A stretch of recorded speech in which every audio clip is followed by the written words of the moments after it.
Hi, I'm Justin Jensen, and welcome to my channel.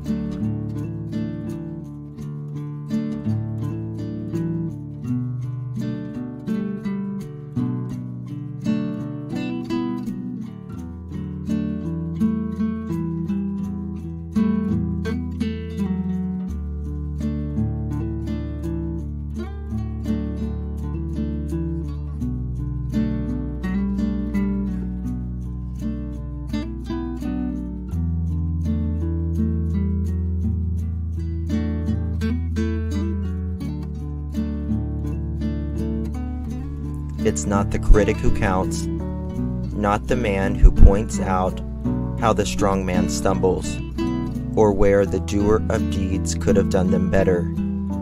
The credit belongs to the man who is actually in the arena, whose face is marred by dust, sweat, and blood, who strives valiantly, who errs and may fall again and again, because there is no effort without error or shortcoming.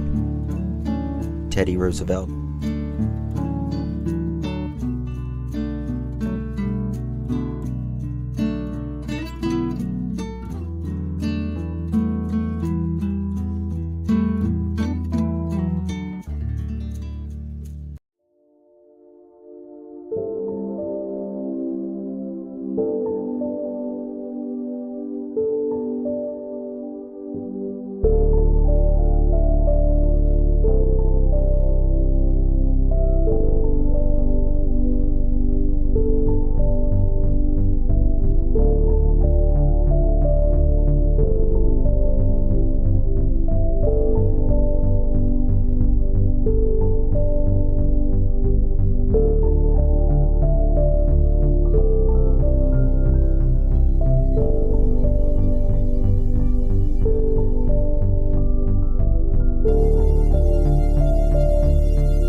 Echo, echo. Hello, can you hear me now?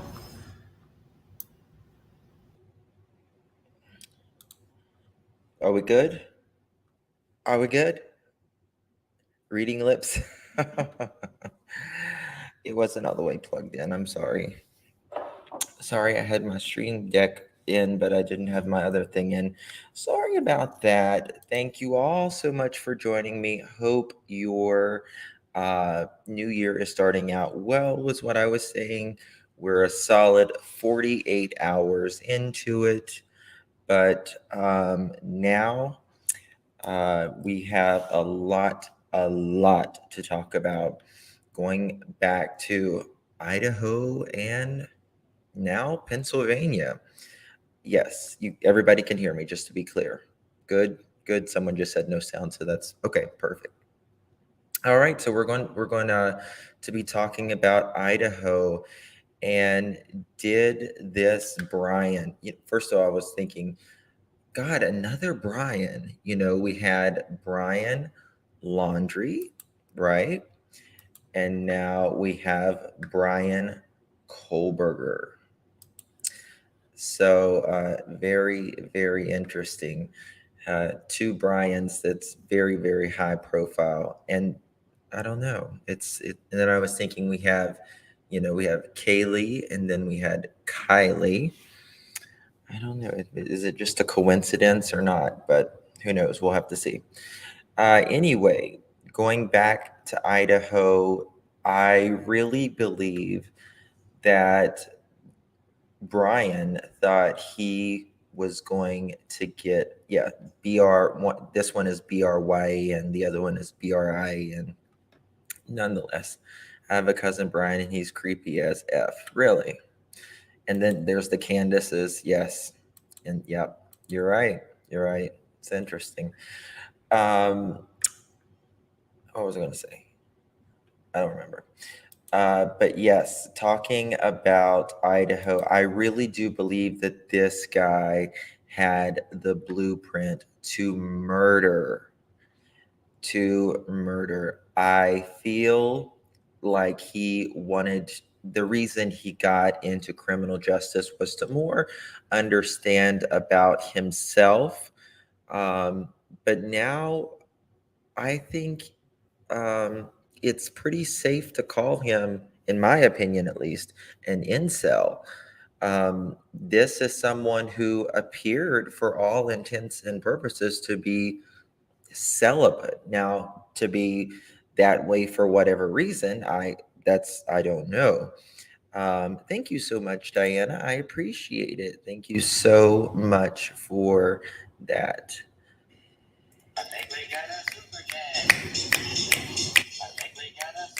Yeah, he's definitely an incel. Definitely incel.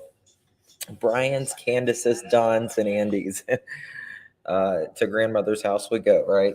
It's what it feels like. Definitely an incel, in my opinion, and I think you're going to be hearing more of that term as we go along. Now, newsflash, tomorrow we have a court hearing, and as when I say we, I mean Brian by that. I will pull it up shortly here. But he has his extradition court hearing tomorrow. And he is supposed to waive that right from what we are hearing at this time. Now, could that change? Absolutely. It could definitely change. But, well, it's not the wrong one, but I want to make it bigger. He is, supposed to be waiving those rights. And if he does, then that will get him to Idaho sooner. But I will tell you something. I think this is extraordinarily important, what I'm about to say. I think he has set this thing up. I think he's not doing it because, in my opinion, and also today I just want to be very clear before I start. Um, this man is innocent until proven guilty in a court of law. I am not a court of law. I am a YouTuber. I do true crime. We talk about hypothesis here, and in theories. These are just opinions. Um, these do not, in any way, shape, or form necessarily mean fact when we are talking about hypothesis or opinions. Um, Now, like this docket right here, this is a fact. Tomorrow, he has a court proceeding. The court proceeding is about his extradition. And like I was saying, he is supposed to waive that extradition, but he knows the system, guys. This is what he studied in. Brian is an extremely intelligent person, and he wants everyone to know it. So he is saying that he wants to get back to Idaho to let everyone know that he is innocent, right? Very much so innocent. In my opinion, what I'm about to say is my opinion. He knows that this is a huge, huge profile case, right? And excuse me, and it is going to take longer for prosecutors to get everything together, to collect it all, and they only have a certain amount of time. Probably, in my opinion, the prosecutors in Idaho would rather him probably fight it for a little bit, to be quite honest with you, because they need time. They need as much time in Idaho as possible to work on this case. And it's going to take a lot. Isn't it 90 days? Is what 90 days? Um, don't know what you really mean about is 90 days. Um, we do know, where is, we do know that he is extremely intelligent. 1 second. Prison guard. Okay. Now, yesterday we learned that he did study under someone who is has done a documentary on the BTK killer, which is Dennis Rader, blind, torture, kill. Um, yes, yes. Um, blind, excuse me, and she has taught Brian herself. She has been in the class with Brian, and it's very interesting to know about that. Thank you so much, Michelle. I appreciate it. uh Look what happened to Daryl Brooks. Don't be cocky. Yeah, yeah. I don't think, Michelle, thank you so much. I appreciate your super chat. Thank you. Um, I don't feel that Brian will represent himself, although he has every chance, opportunity to do so. I would be very shocked if he did. Now, I will say that Brian Kohlberger does not come from money.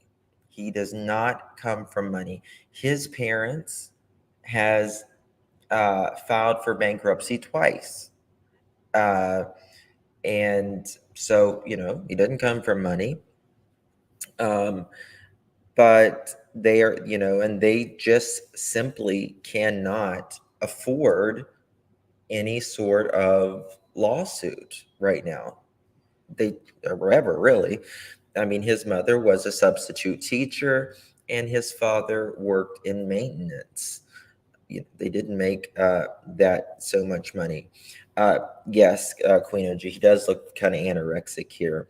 Now, Brian was a chubby kid growing up. We do know that, and he later became vegan and had a bunch of eating really bad.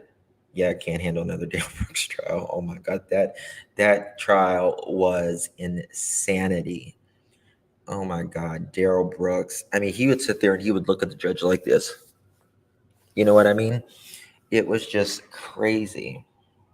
He's keeping that attorney when he goes back. Yes, from what I understand. Brian's favorite memory or quote. Quote, it is the mark of the educated mind to be able to entertain a thought without accepting it. Aristotle. Now, that is a very interesting quote. That personally would not be my favorite quote. Um, it's just not. It's I don't know. I mean, I that's obviously everyone has their own favorite quote and everything. but it's the mark of an educated mind to be able to entertain a thought without accepting it. Um, to me, he reads past this. I think he had a lot of intrusive thoughts, and that is what um, made him have the OCD uh, that he had. Now, OCD is a mental disorder, or it is a disorder. But did he? To me, it's the entertain a thought without accepting it. I think he had obviously fantasies and what's the word I'm looking for? He's just had fantasies and different thoughts and urges to um, hurt and stuff. And he did get picked on by several, particularly girls growing up in school. And but I also heard that he was not that nice himself to these people, to these girls. And it's very rare, probably more rare for you know girls to pick on boys in school, isn't it? Usually girls kind of pick on girls in school, don't they? Or is that just me? Maybe it's just me. I don't know. I mean, I'm not saying it doesn't happen, but for some reason, girls allegedly picked on him in school, when maybe because of his weight, maybe because of something else. I don't know. But I think that is where it started. He didn't know how to fit in, and he tried to do things to make him fit in, like potentially losing weight. And I think that if he couldn't fit in, he was going to excel at school, at college, um, to earn respect that way. You some people earn it with different ways, but I believe that he knowledge was his power. There's a saying, knowledge is power. Well, knowledge definitely um, was how he tried to stay in control. Again, most people who are in a room don't want to be the smartest person in the room. They always want smarter people, more intelligent people to be in the room, to learn from them. But Brian wanted to be the most intelligent person in the room by far. Um, but that goes to show you more about his arrogance. Um, it doesn't want to snap this one up too. For a vegan, he should be like Muslim. To pork makes no sense to accommodate veganism. Yeah, he became what he studied for sure. He glamorized these people and latched into their anger. Yes, absolutely. Hello, darling. How are you? Clearly, Asperger's, in my opinion. I dated a guy with that some traits, and I broke up with him in September 2020. There could be, and I'm sure as time goes on, people are going, there's going to be, I mean, this man is going to be studied for a long, long, long time. Now, he is not on the unalive himself watch right now, from what I understand. However, in my opinion, that is not, I think he should be on S watch at all times. My opinion, don't come for me, my opinion. Um, I'm just saying that I don't want him to slip away from police or this life right now until we get every answer, hopefully, out of him we can. And absolutely, Allie, and I don't think anyone's trying to say that, and whoever was saying that just a second ago, having Asperger's doesn't make you a murderer. Absolutely not. Absolutely not. No mental illness, makes you a bad person. It's biological. It's not so much, you can't help it. 661, thank you for calling. Oh, thank you for taking my call. Good morning. Good morning. Patty in California. How are you doing? Good. How are you, Patty? You know what? I have no one to discuss this with in my circle. Oh. Can you answer these questions? Oh. Hey, Patty, could you do me a favor and just speak up a little bit? Oh, sure. Yes. Everyone in my circle of family comes to me about these cases. They know I watch you and true crime. Mm-hmm. So I just want to discuss a couple of things. Do you mind if I ask you what's Sure. bothering me? No, go for it. Okay. So I just heard his dad flew out to Pullman Yes. and they drove back. Yes. So is that true? That is that he did fly out, and we are going to speak about that in just a little bit. He did fly out there.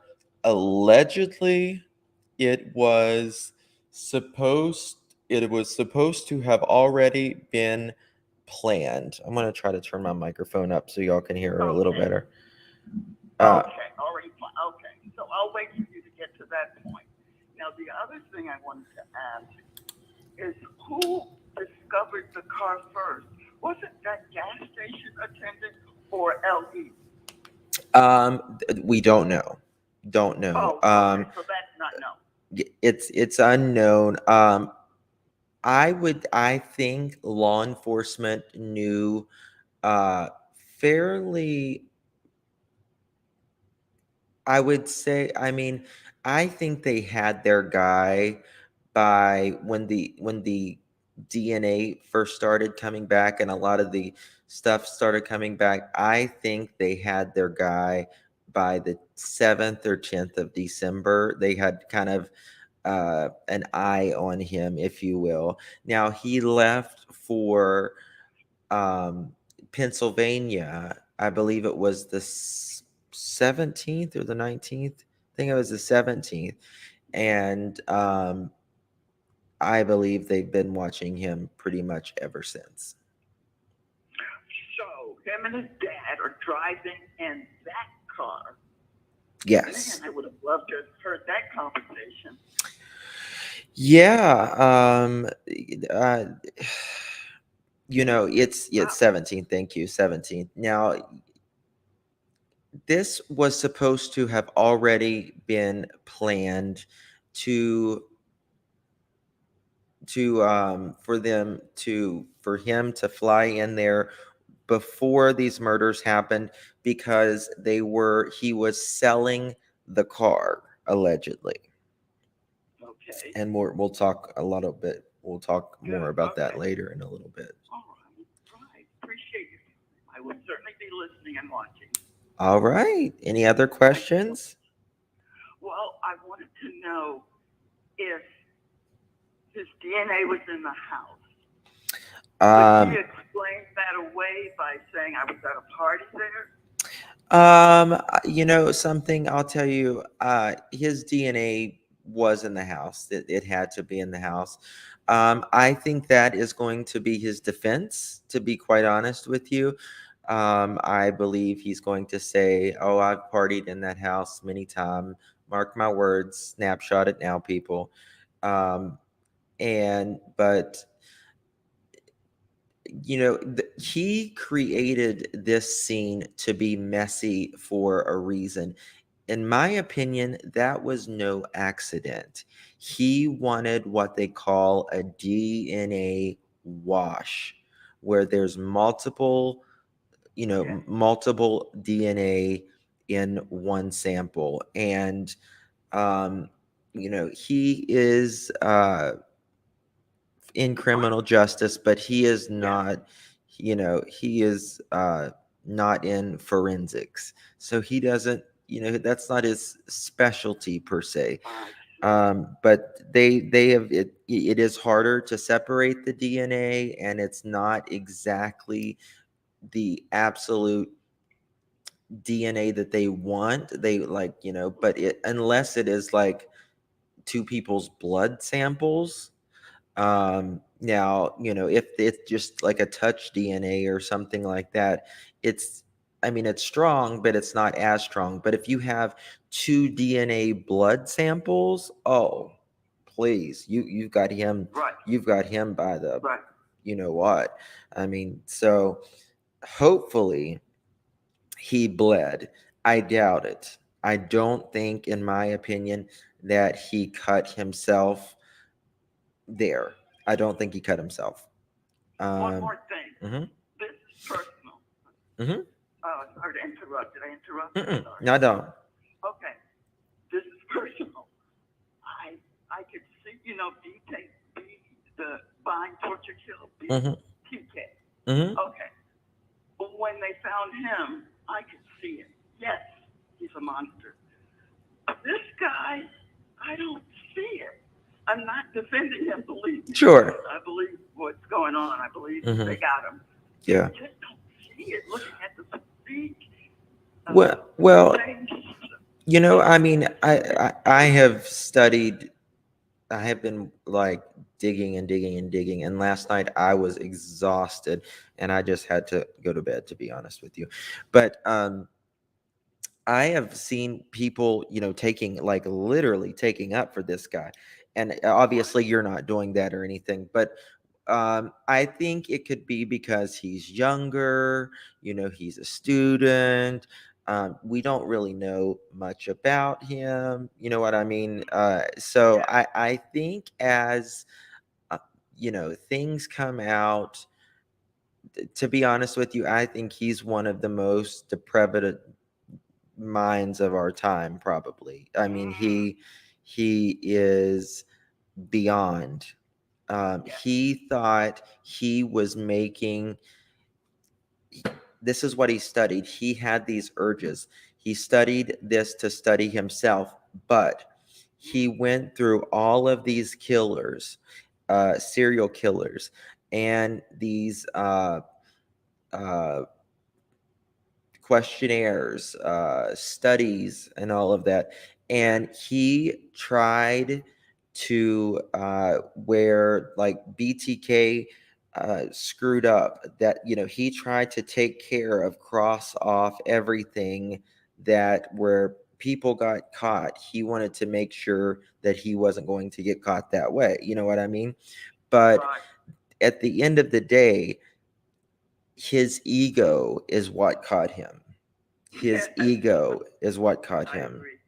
I agree. So 100%. so Yeah. you can go under all of these names, yeah, these fake names and all of this, and think that, but let me tell you something. If the FBI wants you, or the marshals or something, you ain't got a chance. Let me tell you something. So I'm sure that they were watching people's search histories, and they have also artificial intelligence now that sorts through all of this and will give them, the most from like certain areas. They can, from the school, from the city, from the state, national, just on and on and on. It just never ever ends. And that's it. Yes, It's just I crazy. agree. you I know agree. And with all this high tech that they have now, surveillance and on and on and on, they they may have got him with just getting a paper cup in the garbage. yeah, yeah. Well, I will tell you that when he was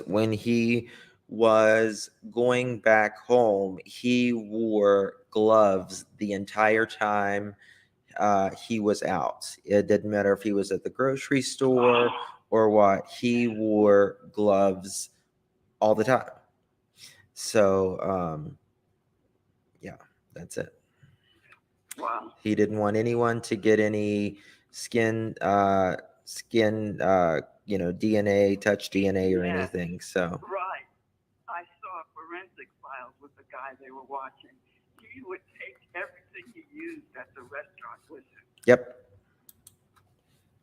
yep. Just, but he forgot one little thing, his cigarette butt. Trust me. Yeah, you listen. You can try to, but you are going to subconsciously one day throw something out, not even realize it. It's just human nature.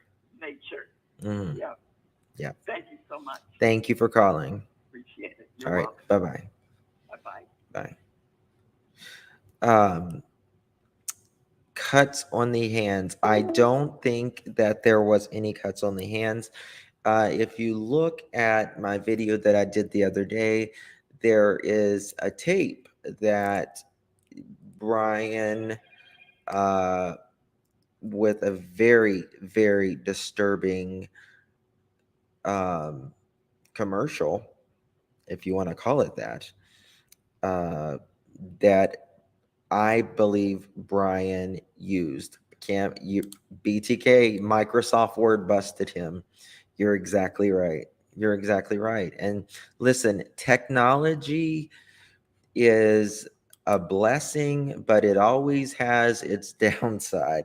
And um, people's like, well, I don't want to be tracked by the government. Well, then you better turn off everything in your house and throw it away if it runs on electric, because even your car now, like literally every time you're driving down the road, your car is constantly searching for Bluetooth, Wi-Fi, or Bluetooth, definitely Bluetooth.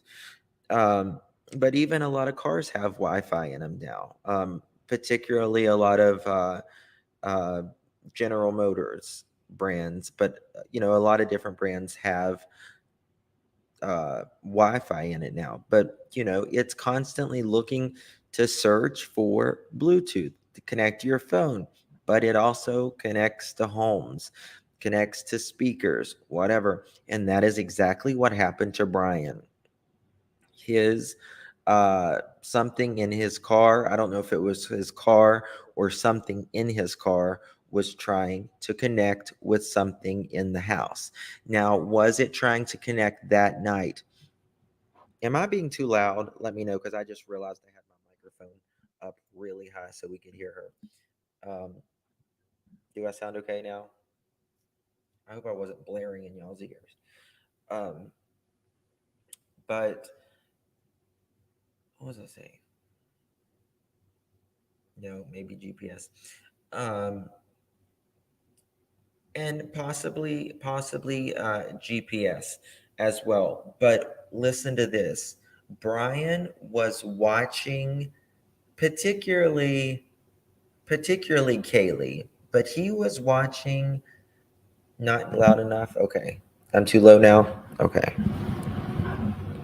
is that better? Let me know if it's too loud. Um, Brian was watching Kaylee, but he was watching that house for at least the last 2 weeks. Now, we don't know what Brian left, or when he started searching for, or getting more obsessed with Kaylee, and that's going to come out eventually. um, this is a trigger warning, and it's probably too late, but this is what is uh, kind of like a stifling, I think that's what it's called, um, where the K-bar kind of bruises the outer side of the outside. It bruises, and that is the handle, where the amount of force is so pressed in so hard, but that is where it stops. It makes a bruise or a what we call a blood blister, and that is what it does. Um, there's different size K bars and all of that. Here is where the other day, from everything that I've read, there's a little chance that the killer didn't leave DNA at the scene. From from how gruesome the murders were, to the murders, to the weapon used, to the small time frame, it must have happened in, unless he's a professional hitman or some crap. He didn't, he left DNA, or rather he left DNA, and he knows it, probably crapping his pants right now if he isn't a clueless idiot. Now, Brian, which is under Inside Looking, you can check out his comments on um, Reddit. He put, except it was a college house party and DNA is very selective, or sensitive rather. Now, I want to talk about that. And that is also what kind of leads me to believe that his defense is going to be, oh, I was in that house. Now, we don't know why exactly the connection is for Brian and Kaylee. We still don't know that at this time. Did they ever date? Whenever, or did they ever try to go out with each other at some point, or did they, something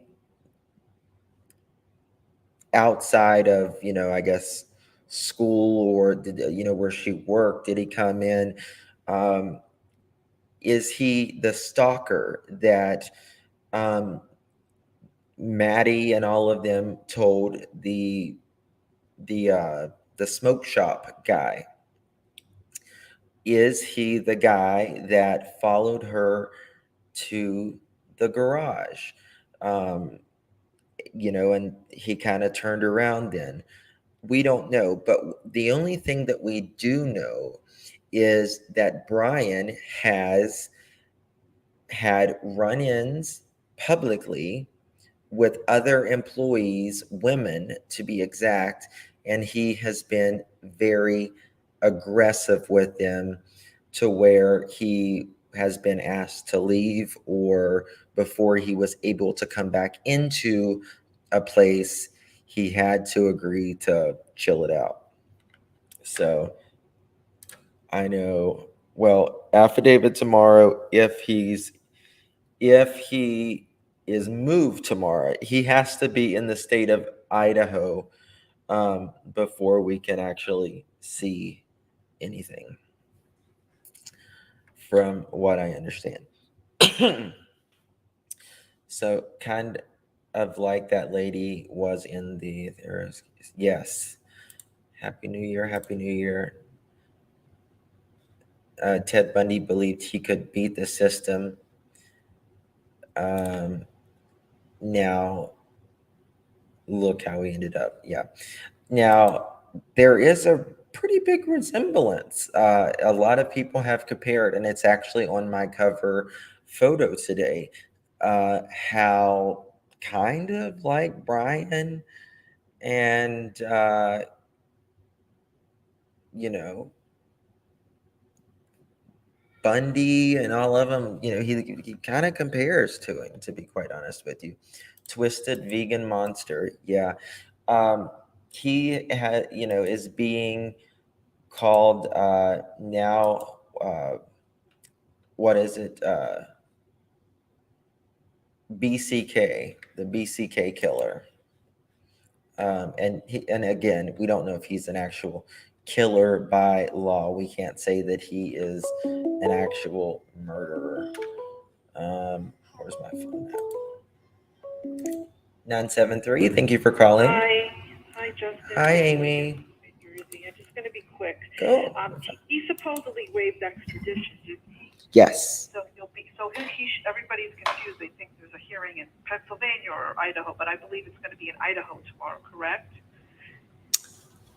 Good. I thought he was going to appear tomorrow. I thought that was thing that was going to happen. I thought it was in.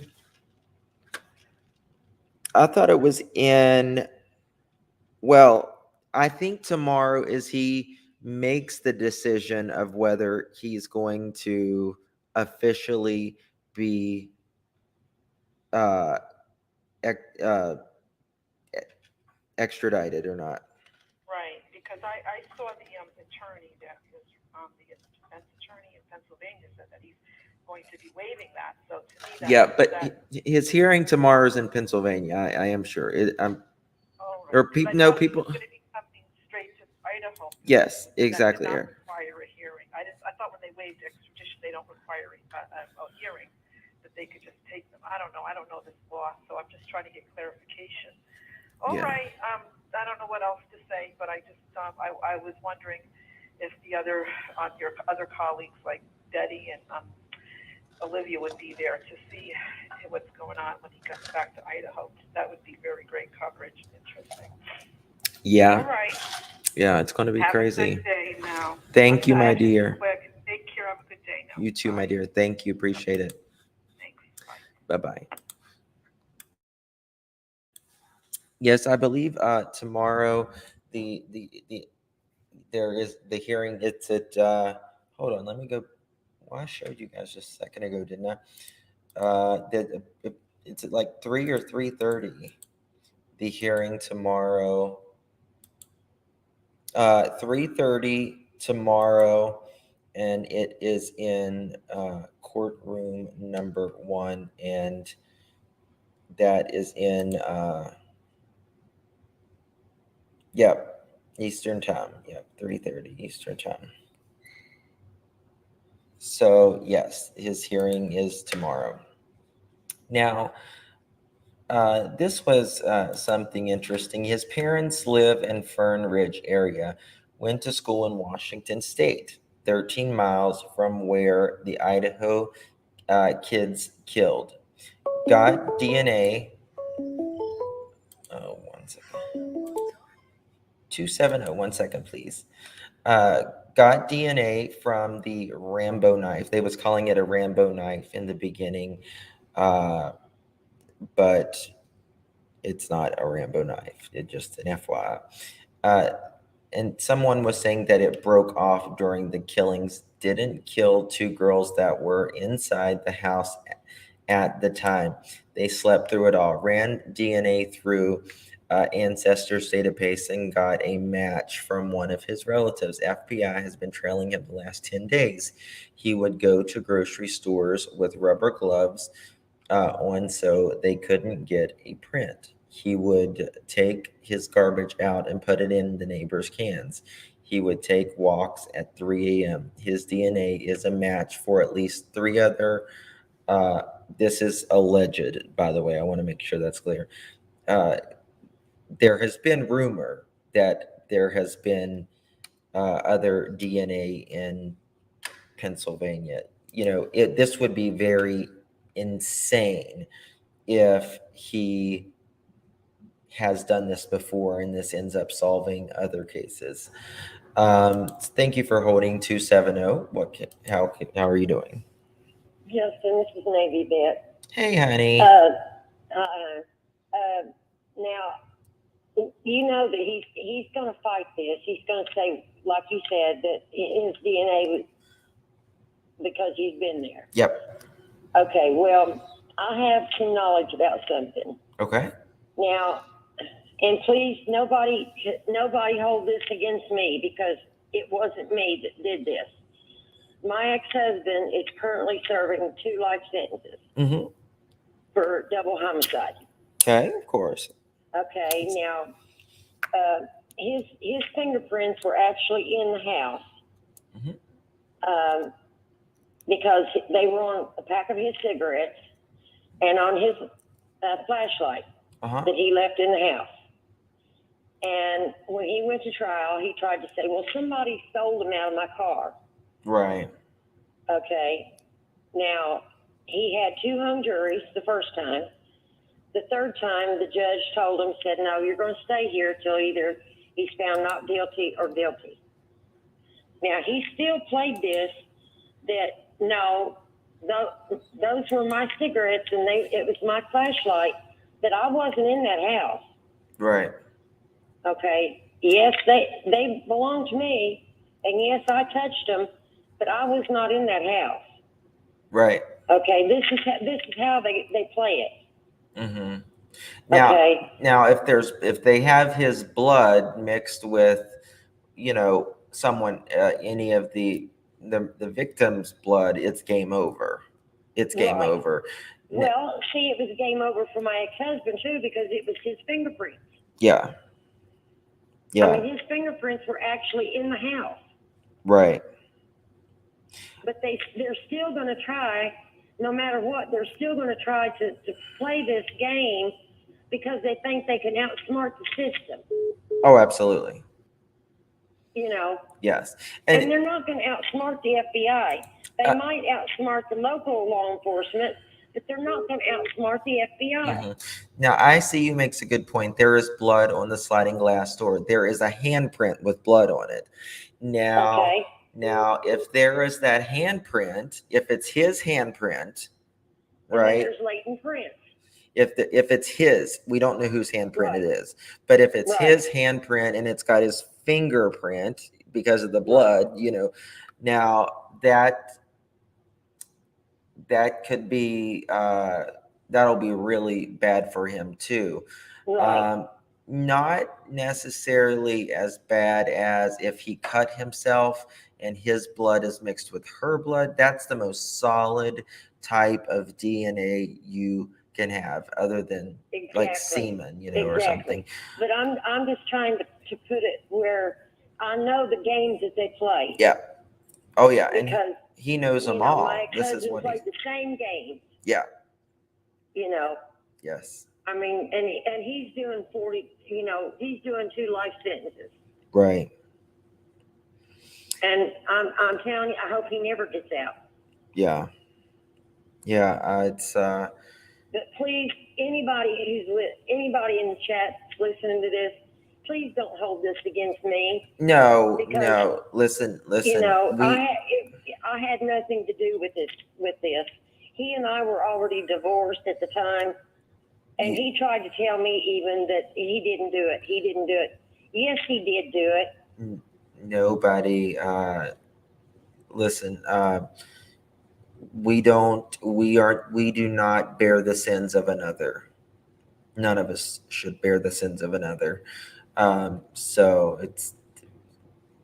you are absolutely a sweetheart, and you're one of my sweethearts. So I love you to pieces. But I just wanted to tell you that because, he's going to try this. He is. He thinks he's so intelligent that he's going to get off with it. Mm-hmm. Yeah. Oh, he's got an ego. He has an ego, to say the least. Yes. Yes. And that's, in my opinion, that's been his downfall. The ego always will get you. It will always get you. Right. But anyway, that's all I wanted to say, Justin. Thank you, Navy. That I know what the game is. I understand. And that's from firsthand knowledge. I understand. Okay. Thank you, my dear. Thank you. Appreciate you. Bye-bye. Bye-bye. We should never judge, to be honest with you, I really feel for, obviously, the victim's family and the ones who, love the 4 victims. But as long as, Bryans' parents had nothing to do with it. They had no knowledge of it. His sister and all of them, they're innocent. You have to feel for them as well. And from what I understand, Bryan has made their life a living hell for years, absolute years. Um,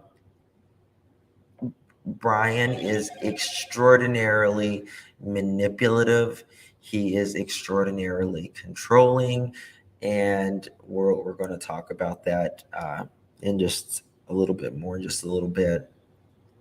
So this says they knew who the car belonged to and had a witness, or had to, God, what's wrong with me? Had to wait for DNA to link him to the actual crime inside the crime. I think they purposely said the wrong year to keep the killer thinking they didn't know exactly who he was and where, and were sure of his involvement. They surveyed him, uh, and that is, I can't see. Hold on, I gotta look up. Hold on.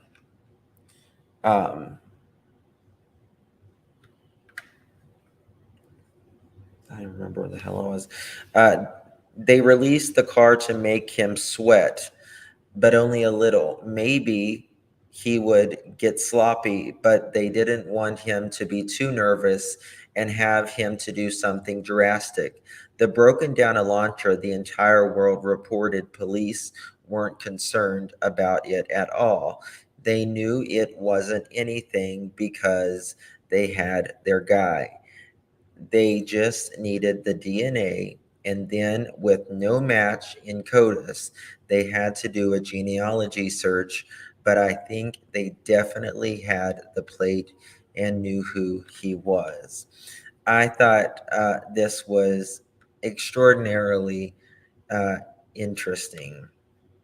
They surveyed him, and that is why they could say the community was safe, but had to backtrack and try to make it seem like they didn't know. So I believe that is 100% why the police were extremely tight-lipped about this, because after they knew who they were dealing with, they, obviously they searched this guy high and low. They knew that he was studying criminal justice. And so that's why they kind of put, maybe they was searching, maybe it was just the house, maybe it was someone inside, maybe it's a 2011 to 2013. And, so they didn't want him to know that they were on him. They wanted him to be more comfortable, because listen, you scare a suspect there, before you can get the warrant issued or anything, they're in freaking Tahiti, you know what I mean? And there's also believed that Brian was ready to jet out of here anyways. And as you see here, Brian allegedly himself says, thrilled initially after murders, now some anxiety, and obsessed with case information. He left there on a high. This was what he had been,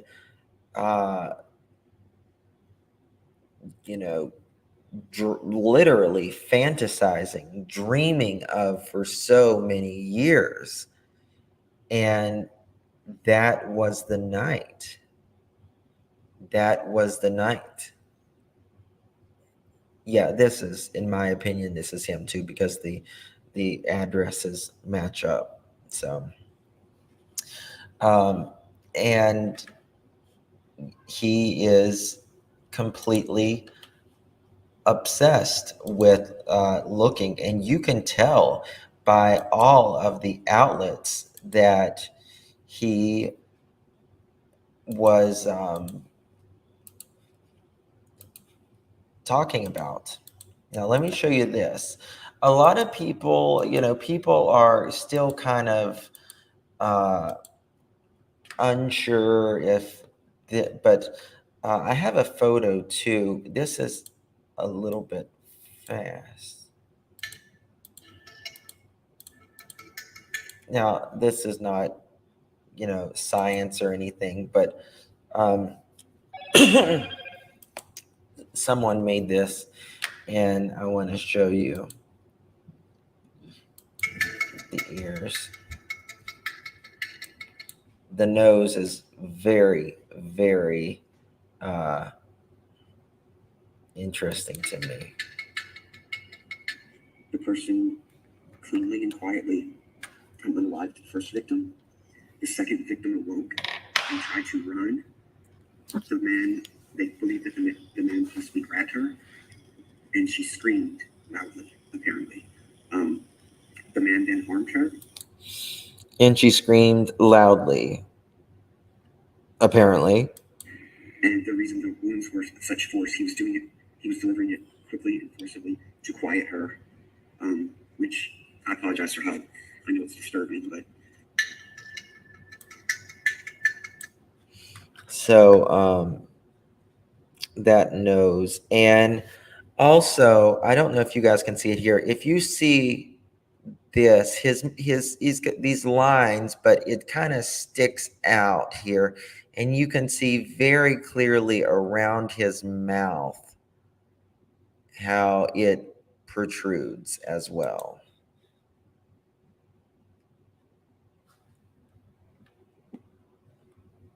I notice a wedding ring on this. Where's the wedding ring? You're going to have to show me where the wedding ring was. Tinfoil hats. I still see people in stores wearing gloves and masks, still worried about catching. Oh, absolutely. Absolutely. I mean, if you put on a lot of people, where am I?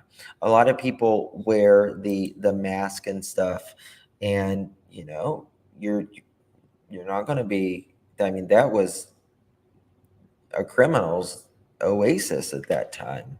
But, still now, a lot of people wear masks out and stuff.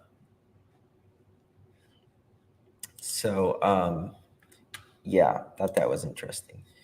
Now let's move on back to this. Let me show you this.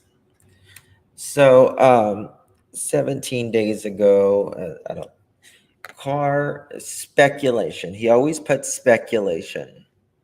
Car pulled up to residence. Killer entered and exited sliding door. The killings took place at approximately 3:20 to 3:40. One killer, one fixed blade knife, no injuries. And I believe that he had no injuries. I think he's kind of, if we find out that this is 100% him through authorities, which they may or may not tell us, I don't know. I mean, I'm sure it'll come out in court. This says, and someone says, I would say the killer parked in behind the house and went into the back. And he puts, agreed. The killings took place at 3:20 to 3:40. That's an interesting time frame. You know what I mean? Interesting time frame that he says. This is where he was. God, can y'all see that? This is where he was at the DeSales University. In academic majors on gender science biases. So, why did Brian Kohlberger move to Washington? And I can't wait to know more about this. Did he move there to go to Washington State?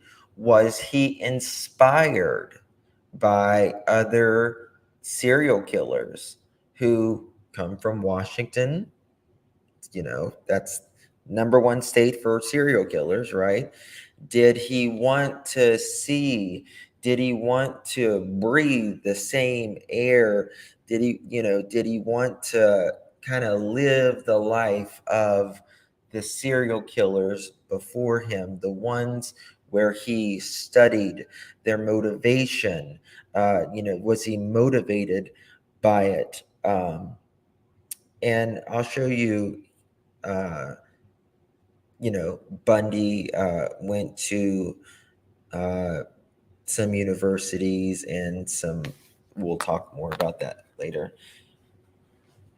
You think he did? They had a male, they had a male say a stalker was moving from PA to Washington Pullman. Did you see or hear that, Megan? Megan, I have not heard or saw that. But if that is true, that is extraordinarily concerning. Very concerning. Now, I want to know why Kaylee moved out as quick as she did. Why did she pick up and move home, and then she was moving to Texas? She didn't have to. You know what I mean? I mean, maybe, was it because she was getting threats and she was scared? Um, she moved out a couple months earlier. That's something I've kind of always wanted to know. Like, why did you move out? And then just move in with your parents? Did you just want to visit them for, a month or two in the last few months? Or did you do it? And now I really think, I mean, it could be to save money. Absolutely. It could be to save money. But now I really think that the Jack they were walking with, they probably, in my opinion, asked him, to walk with him because I think they were scared.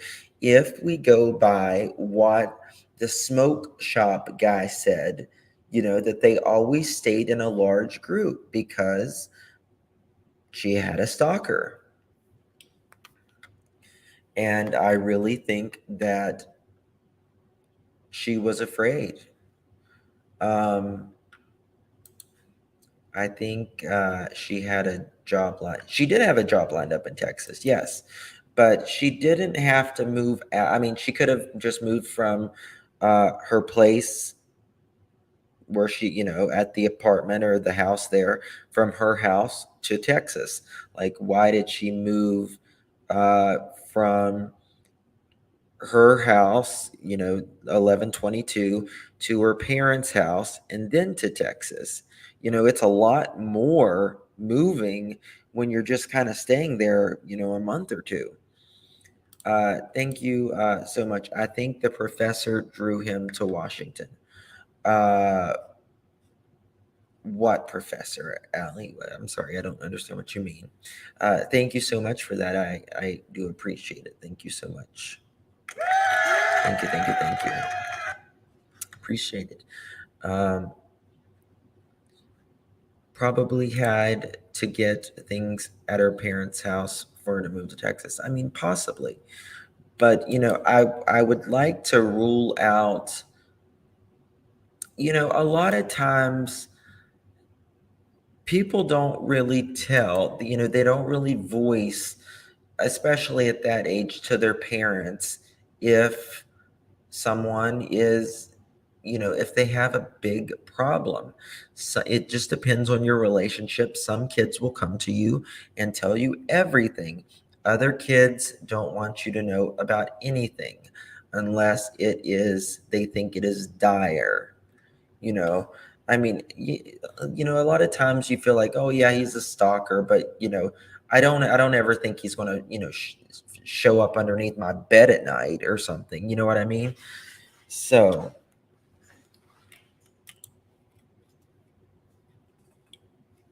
it just depends on how you think your parents are going to react, but I would just like to know that. Now, this is interesting. 5 days after the murders, Brian Kohlberger registered his car in Washington, and it's not because he's a law-abiding citizen.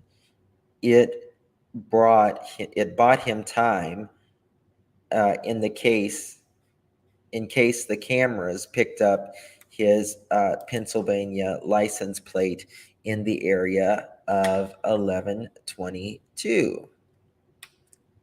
And this is where we see 11/18/2022, title issued or updated. Registration updated when owner moved the vehicle to a new location. Vehicle white, noted as white. And then we got 11/26, vehicle service tire repaired. So,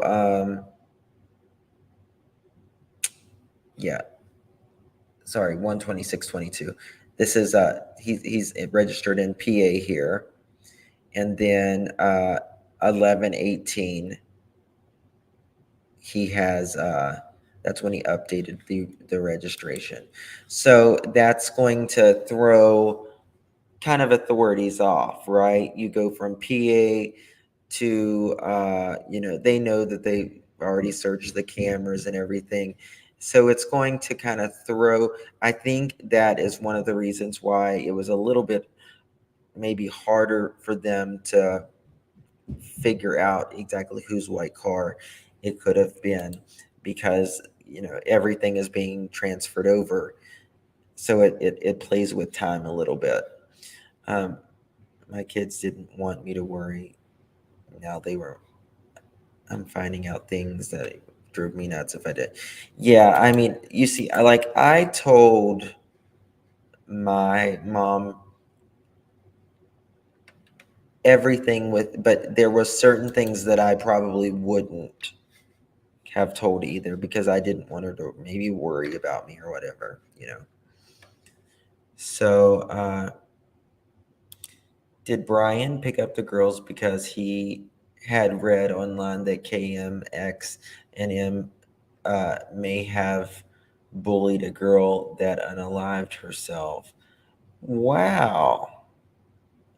Amy, that is a valid point. It could, you know, just because you read it online, obviously, it doesn't make it true, right?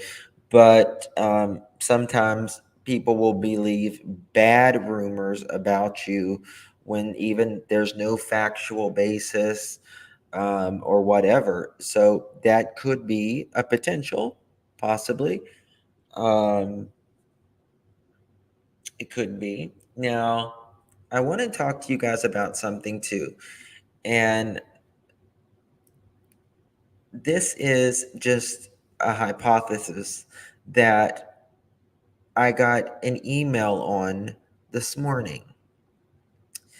Now, we know that Brian had a drug problem at one point.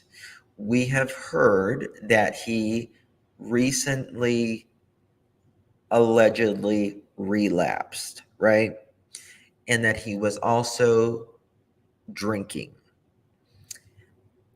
Now, the subscriber that emailed me this morning, she was thinking about, and I don't want to I'm not going to throw a name under the bus right now, because the guy's been thrown under the bus so many times already. But I'm just going to say a neighbor that kind of talks about drugs a lot, if you get my drift, could there be a connection between Brian and this neighbor, like a buy sell kind of thing? Is that, she brought up this hypothesis to me this morning, and I thought it's a possibility. Now, is it probable? Probably not, because a lot of people do, but it is a possibility. No, not JLR.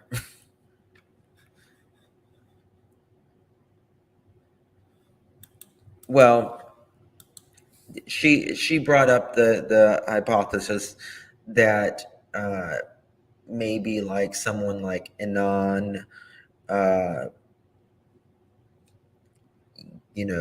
who has talked about dealing, and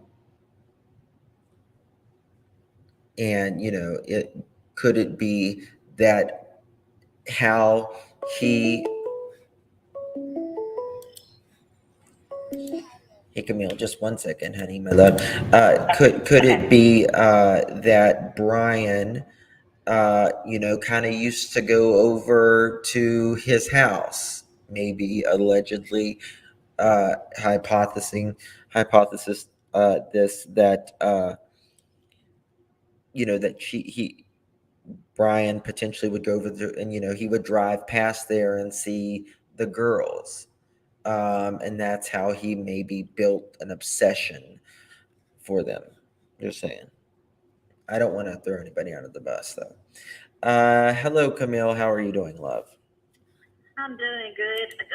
So damn off topic I'm probably fixing to get, but I just wanted to say to the caller, don't worry, girl. We will not judge you for anything. I personally don't believe that God's going to say, okay, everybody that lied come over to this area, and everybody that stole come over to this area. Sin is sin. Right. I have no judgment on anybody else for what they do. That's right. And I'm sure not going to judge you for what something somebody else did. And if I see somebody doing it, I'm going to take up for you. That's so right. Don't even worry about that. We love you. Yep. And there was a poster not too long ago when we were talking about, it was one of the girls whose friends left her and she ended up unalive. And she said that even with her adult children, and this is such a good idea, I had never thought of this, that they just picked a random word that doesn't mean anything, and you either, if you're in trouble, you either say it on the phone or text that word to them, and they'll get it, Mm-hmm. You'll know right then that they're in trouble. Because, we were talking about the buddy system, but look at this poor Cabo 6 thing. They killed that girl, dropped her on her neck. I mean, What?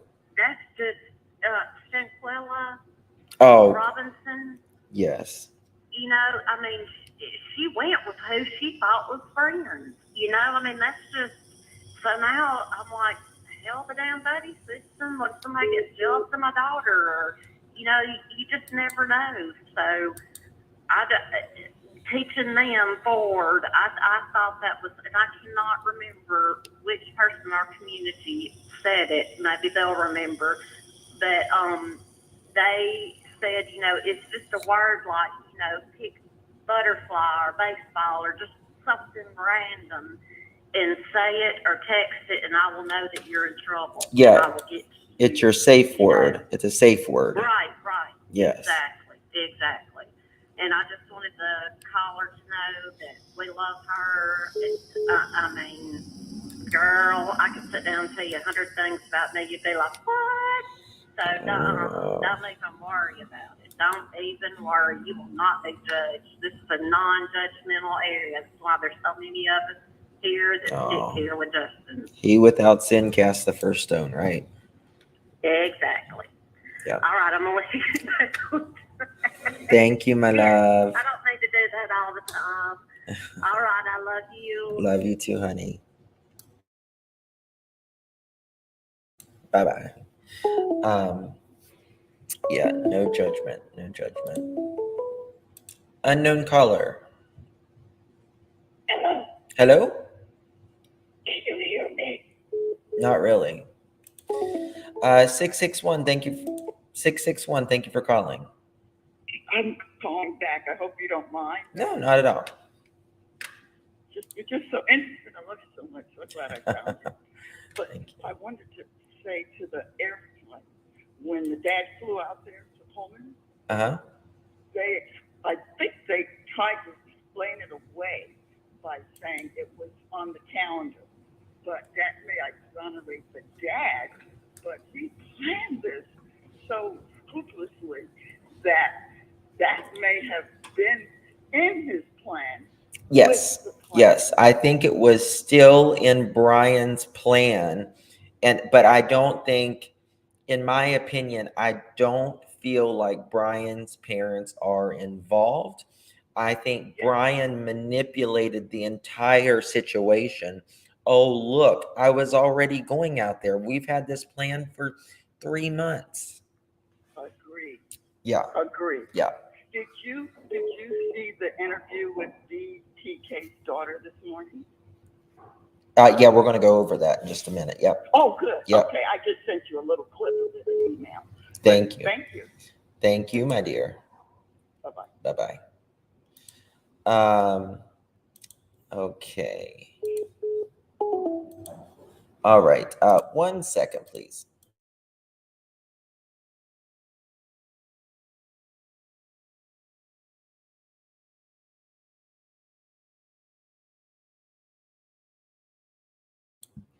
Okay, sorry about that. All right, I turned the lines off for just a little bit because I'm going to go over this. Make sure my number's off there. All right. So yeah, I do think that Brian had this in his plans. I think he's manipulated his parents for decades, really, since he's been young. A prison guard told, I think it was CNN, that Brian has been on the ground facing the wall, not talking. So that's kind of interesting. Uh, kind of interesting that maybe he's a little shocked right now. I think he's very shocked. I believe that his ego, and he thought he had this so planned that, but he's not a major in forensics. He's a major in uh, criminal justice. So if he said she had one date after breakup with, it was said, we don't know that. We don't know that if they had a date. There's it's unverified, and it's just speculation that's going around about that at this time. We have no idea that how Brian knew of Kaylee, and the others in the house. We just don't know at this time. I was hard on the Moscow police, and now I apologize to them. Well, they had, it's just frustrating sometimes because, we don't know what's going on, but they were certainly did a great job. Jamie K, guys, please welcome Jamie K and our new members to Justin for All Family. Thank you so much, Jamie K. Thank you. Appreciate our members and appreciate you all. This is a photo of Brian's parents' house. They bought this, I want to say, something like 9-10 years ago.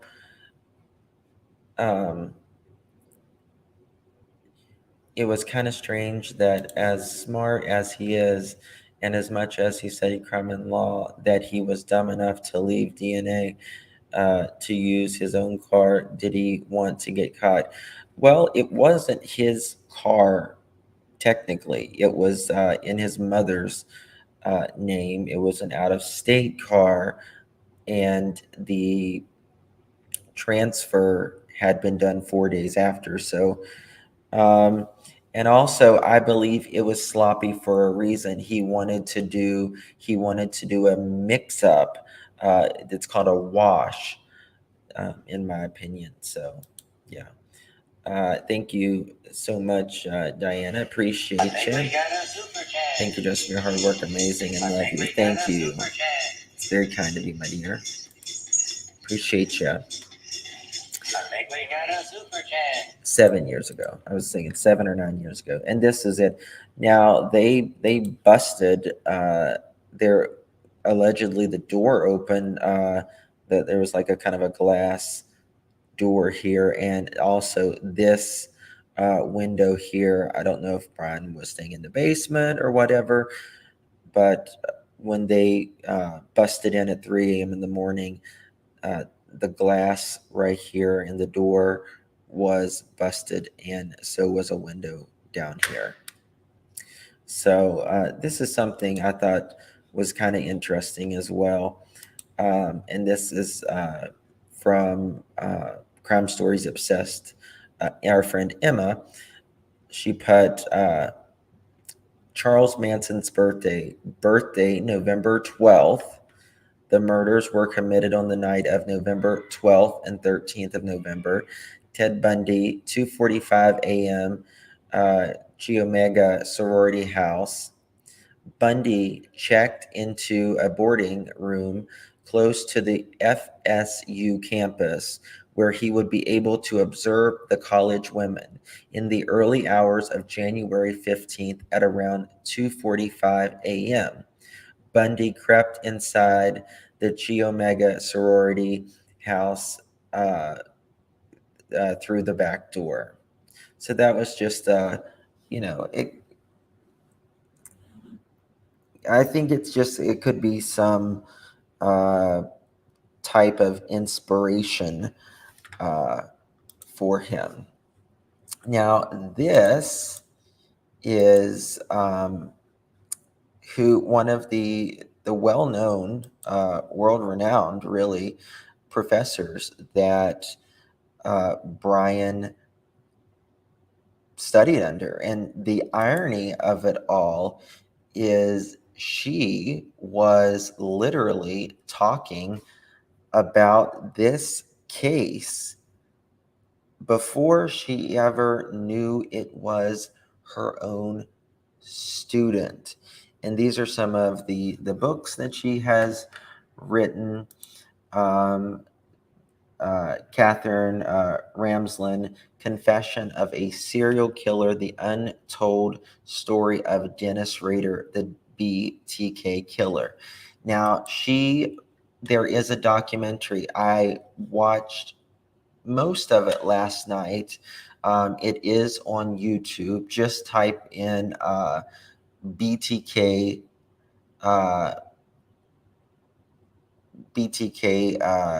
Killer documentary, and it'll pop right up. It's the first or second one.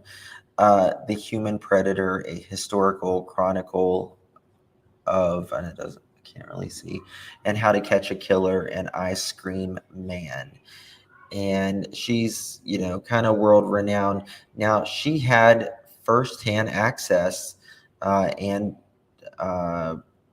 wrote literally the book for the BTK. And as you will see in the documentary, she talks to him a lot. Now, did Brian have access to talk to the BTK killer, direct access? Possibly. It is very possible that he could have had even direct access or indirect access. And this is Carrie Rawson, who is the Dennis Rader, the BTK killer. This is his daughter who actually tweeted this. And it says, Dr. Catherine Ramsland was one of Brian Kohlberger's professors in criminology studies at DeSales University, where he earned a master's degree last spring. Ramsland has, or did have, a close academic relationship and friendship with my father, Dennis Rader, BTK. Now, I do have a video.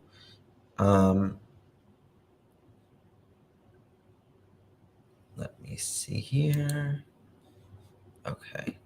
It does. I've been corresponding with Dennis. It kind of talks a little bit fast because I had to speed it up because of copyright claims and all that. So, let me know if it echoes. Rader for over 10 years to try to understand what led him to become one of the most notorious serial killers in America. He really controlled Wichita during that time period. Rader wanted you to know he was watching you. He was aware of you. He wants you to feel his eyes on you. And that was what she said. She said the BTK killer, he wanted you to know that he had his eyes on you. He wanted you to worry. He kind of pestered you before he struck. He wanted to have the power over your feelings at all times. Yes. He was a security guard. Brian was, for sure. Yes, and so she's the blonde here. That's so frightening. I think it's very important to understand how any given individual could become an extreme offender. Why do they make these life choices? What kinds of mental states do we see in these people? The story isn't over because at this point we still don't know, or at least I don't know, what caused Dennis Rader to become the monster that he did. So I would highly recommend watching it if you haven't already. Now, this makes me wonder, Brian, did he take a little bit out of some of past serial killers, inspiration from it? And it made me wonder, did Brian want, like Kaylee to know who exactly he was? Did he want her to worry? And is that how she knew she had a stalker? Did he show up at random places, or did he, follow her in her car? Anything like that. The caller is discussing a safe word. You must be behind. So, Sandy, I didn't watch. BTK wanted the community to worry. He definitely wanted the community to worry, but he also wanted,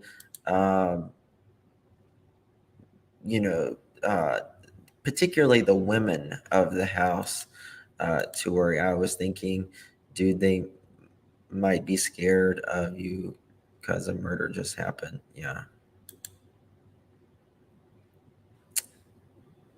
No, John.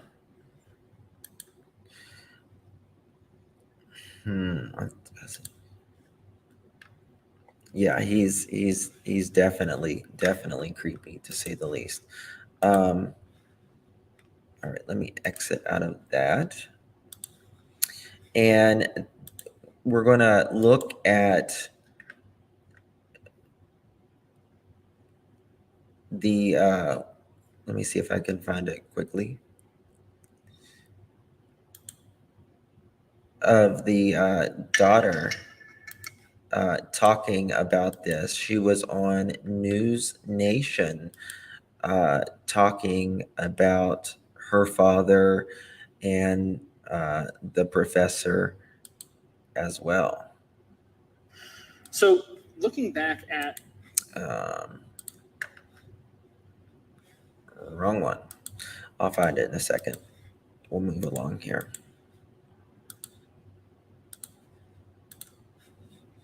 Okay. Here we go. Okay.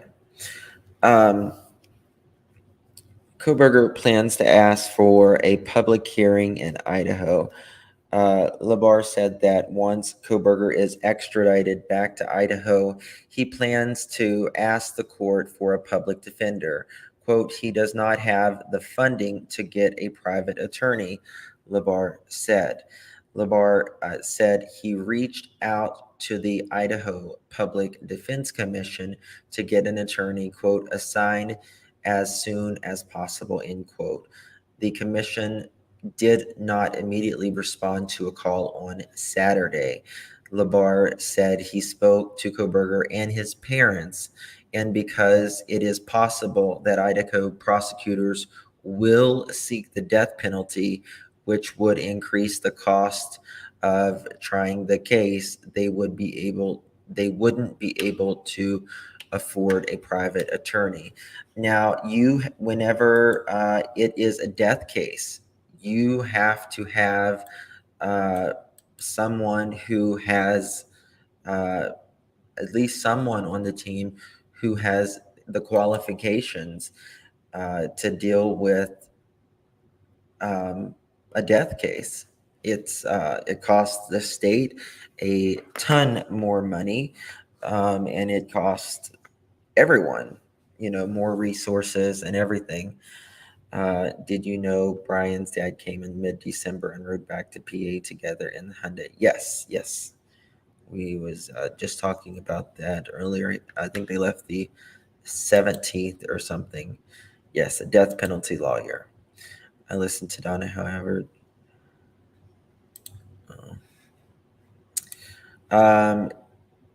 This shows you that this is Brian Koberger. He was on the dean's list.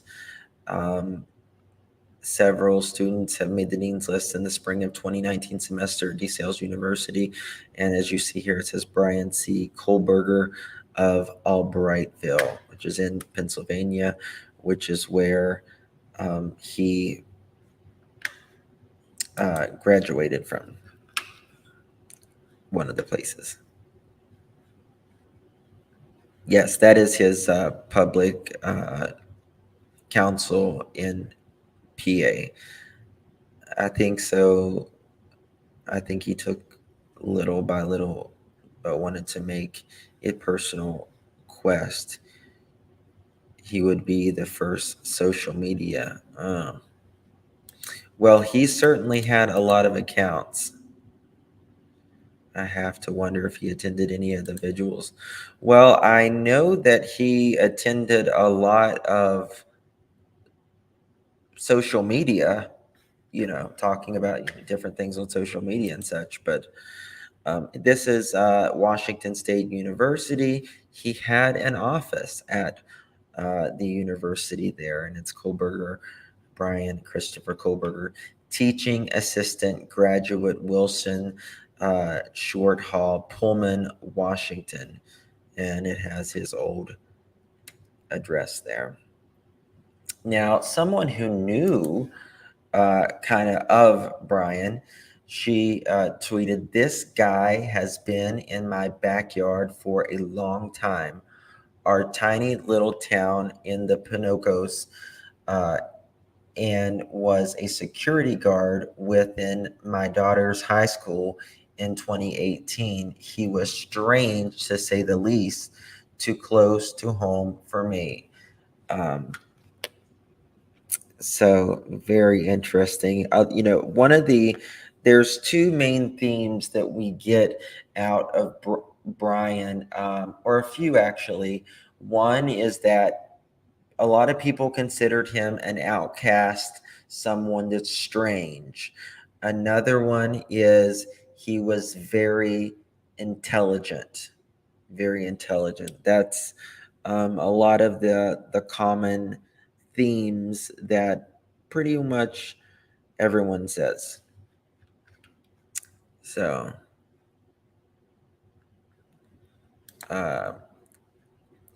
does he want a book written about him for being a mass murderer for notoriety? I think all of these serial killers want notoriety. Otherwise, they wouldn't want, they have control,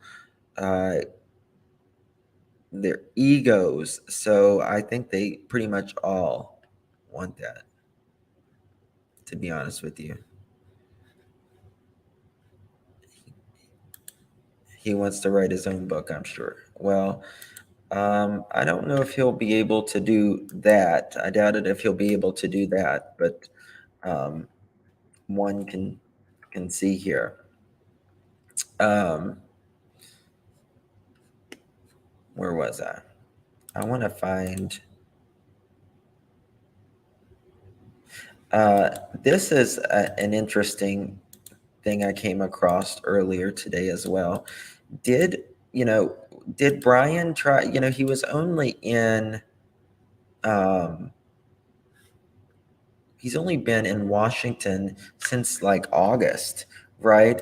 But 10/29/22, Upper Pullman, Washington. Caller reporting footprints on her window sill and bed. Officer responded. So, it kind of makes you wonder if he did anything else any other places, whether it's Pullman, Washington, was it Moscow? And it's actually, I've been saying Moscow, like Moscow, Russia, but it's Moscow, FY, and I still say the wrong thing. Happy New Year too, dear. So Kaylee, the car, maybe connection. I don't know. I have not heard that. If he was, but that's just someone in Pullman, Washington, to have, kind of boots on your bed and everything else, makes you kind of question things, right? Let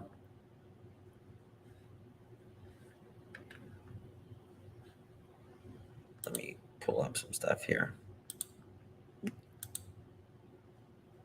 Except it was a college party. Now, for those that don't know, I want to share this. Bryans' parents did come out and they did release a statement. And wait, this is not the one. This is the extradition one. Sorry. Mr. Brian Kohlberger has scheduled an extradition hearing for January 3rd in the Monroe County Court of Common Pleas. The Monroe County Public Defender Office has assumed representation. The purposes of the hearing, Mr. Kohlberger intends to waive the extradition hearing to expedite his transport to Idaho. Mr. Kohlberger has been accused of a very serious crime, but the American justice system cloaks him in the veil of innocence. He should be presumed innocent until proven guilty, otherwise not tried in the court of public opinion, but should not pass judgment about the facts of the case unless and until a fair trial in the court, at which time all sides may be heard and challenged. Mr. Kohlberger is eager to be exonerated of these charges and looks forward to resolving these matters as promptly as possible. Sincerely, Jason Allen Labar, and Chief Public Defender Counsel of Mr. Kohlberger. So there's that. His parents did leave some sort of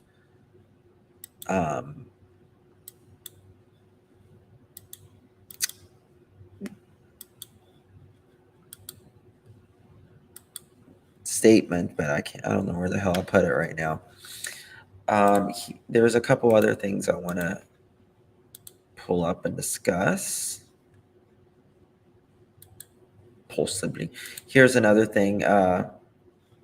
No, I think that's the wrong one. Let me check.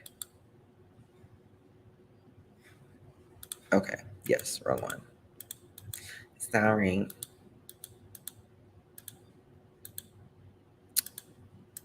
Boop-be-doo.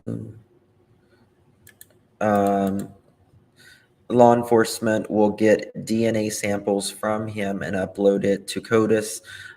Murder cases where the perp was identified, crime scene DNA is also uploaded into CODIS. It will be interesting to see if they get any hits. So this was it. Sorry, it was on the Twitter one. Damn it. This is the post was just flat out bragging and taunting law enforcement. The pic he posted is from Catch Me If You Can, which is his ego talking. Again, it's his ego talking. Nothing happened at Sigma. Is it Chi? Chi? We say Chi. You don't know that for sure. Or Brian says nothing happened at Sigma Chi. The other person says, this other person says, you don't know that for sure. Brian, aka allegedly inside looking, says, yeah, I do. And the other person says, no point in believing you without proof. And then allegedly Brian, inside looking, puts the Catch Me With You Can meme. Blazing, just absolutely calling his bluff. I wish he had an official way to verify. Well, with his email addresses, we've got his email addresses, a lot of his email addresses on his background. There's a regular profile pic of Dr. Phil with his pic. I actually live an hour and a half away from the Poconos, and the trip he took home, he drove right past my home. Sad people don't know anything about PA unless it's bad stuff. Oh, I'm sorry, Blue Frame. You should, I understand about what you're saying, though. They are Steve Enclaves. Is the FBI can trace it. Oh my God, someone's cloning. That's terrible. That's terrible. Whoever's doing that, shame on you. God doesn't like ugly.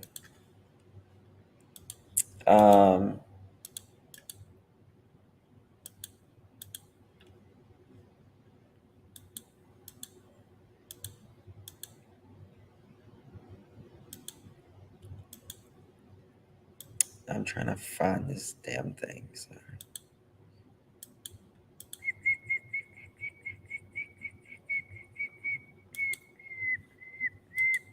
DNA evidence found at the murder scene was a crucial factor in tracking down Kohlberger, who was found held up in his parents' home in Albright, Pennsylvania. A law enforcement source told the Associated Press detective fed that genetic material found at the home into the public database, which turned up potential family matches, helping police to zero in Kohlberger, according to the sources cited by CNN.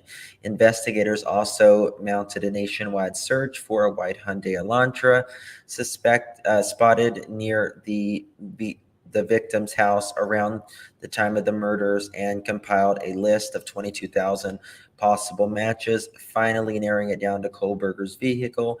He had driven it all the way back from the Pacific Northwest to his parents' place near the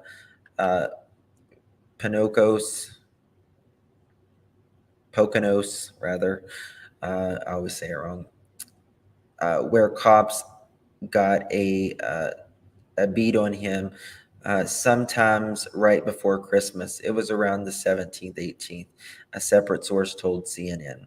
If somebody like this was really a student of criminal justice and criminology, then he would understand certain things like Lockhart exchange principle, the Daily Beast referring to the time-tested forensic theory that ever contact leaves a trace. Every contact leaves a trace. And I think that's why he thought he was, that's why he was touching everything with, oh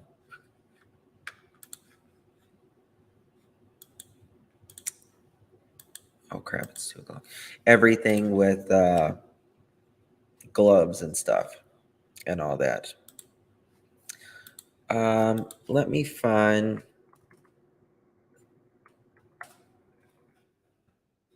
trying to find that video of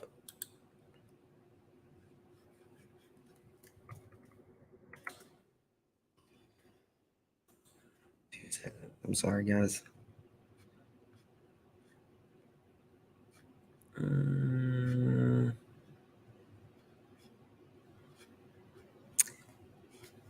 Damn it.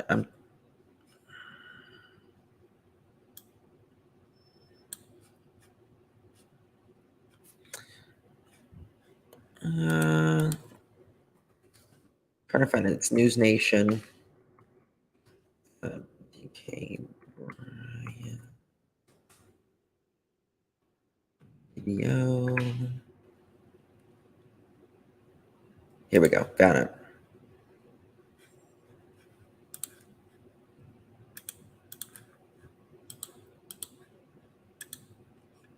Here we go.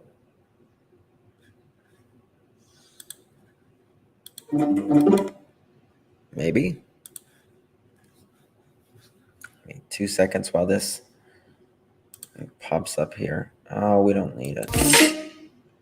And tonight we are tracking a new question. Could the infamous serial killer known as BTK have influenced the accused murderer in the Idaho stabbings? News Nation is learning that quadruple homicide suspect Bryan Kohberger studied under the same professor and criminology expert that literally wrote the book. She literally wrote the book. Let me know if it's echoing. On BTK, his biography. News Nation senior correspondent Brian Enton live for us tonight. Brian, you spoke directly with BTK's daughter about any possible connection. Yeah, she said she has literally been sick to her stomach ever since she found out that there could possibly be a connection here. She's been following the situation in Idaho very closely.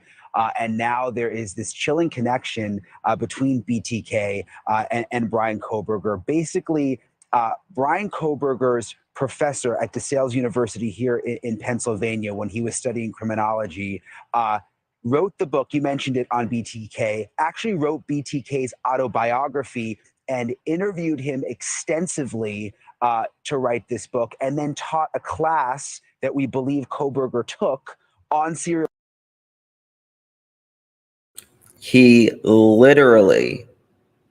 Brian literally took the class of BTK. Yeah, exactly. How could someone so smart do something so stupid as keeping the car?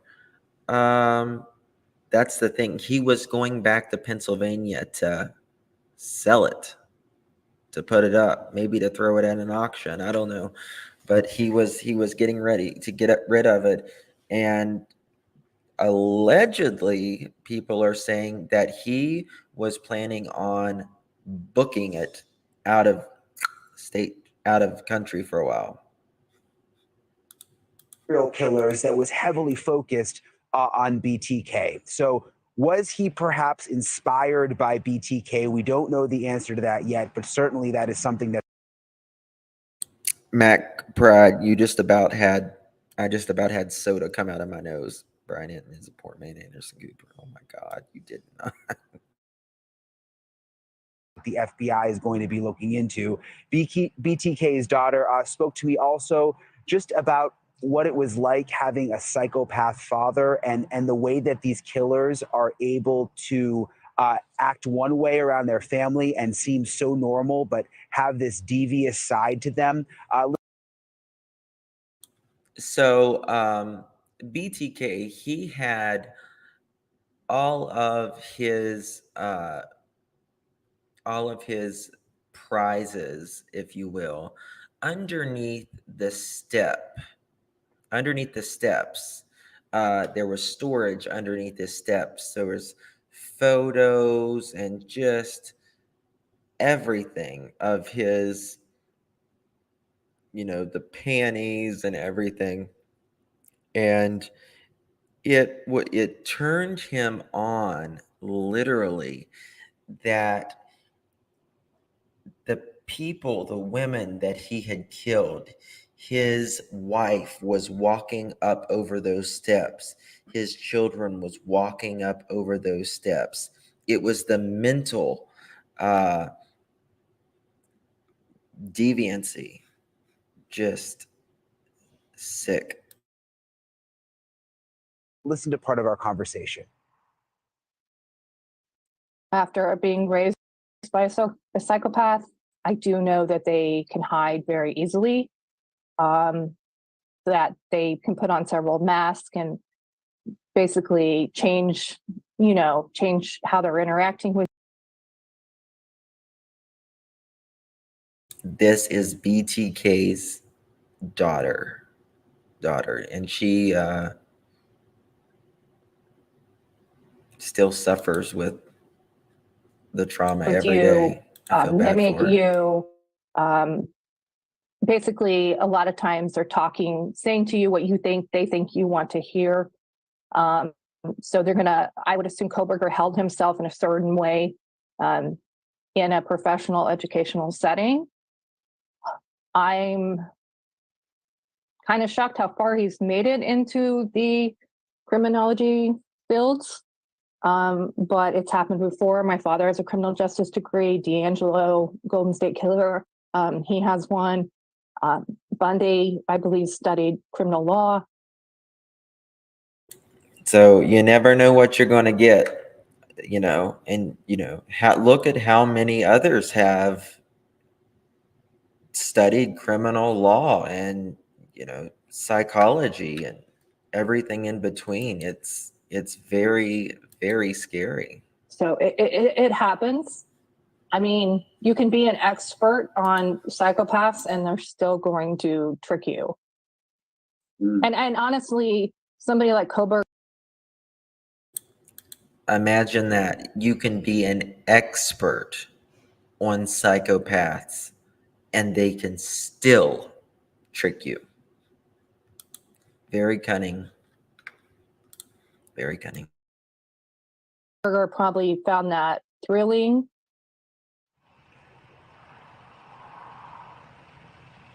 And Dr. Catherine Ramsey. So, very, very interesting. Here is another. I had to stop that like every so many seconds. I'm sorry, but this one I got to edit a little bit, so I can play this one all the way through. This is someone who was at the school with him. The Tom following the homicides overnight in Moscow, Idaho. I did notice that he was showing up to class a little late sometimes. He always had a coffee in hand. He always seemed to be just perpetually exhausted. And most of that, as a graduate student, that is not unusual. That is fairly normal. It didn't raise any red flags at the time. And like everybody in a graduate program, there's a little bit of awkwardness. You're trying to fit in. You're trying to find a release. And Brian Coble fit that. He was awkward. He was trying to fit in. He was trying to get his inroad into this group and establish these social bonds with other members of the cohort. But now looking back in hindsight, having these allegations come almost entirely out of left field, all of that feels less like normal trying to fit in, and it just feels unsettling. So looking back at... So that is someone that was in class with him, and it was either the day after the killings or the day after that. All of the students was in there and they were talking about it and everything, and he just sat quietly.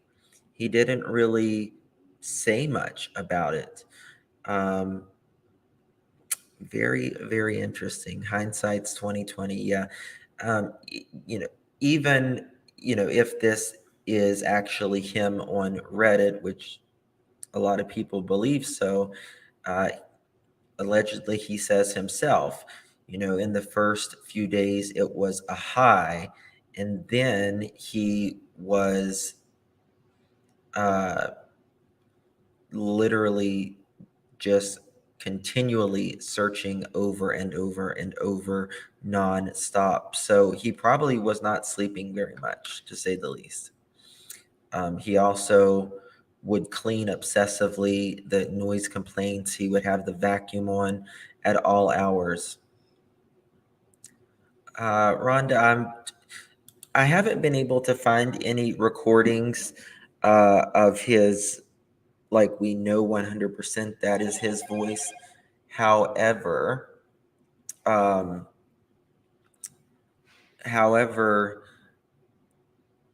people that has known him have said it really does sound like him.